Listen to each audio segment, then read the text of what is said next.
So, ito yung pangalawa nating luto sa luncheon meat. Malapit na siya, guys.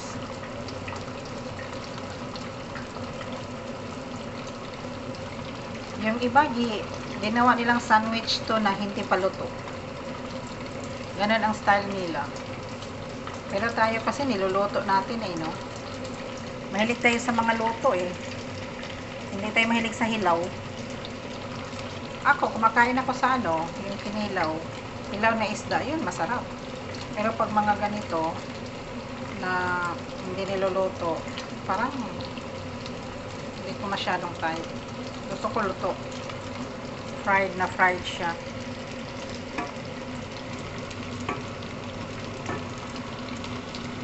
Yun. Mahal kasi ito sa mga department store, guys, or sa ano, mahal.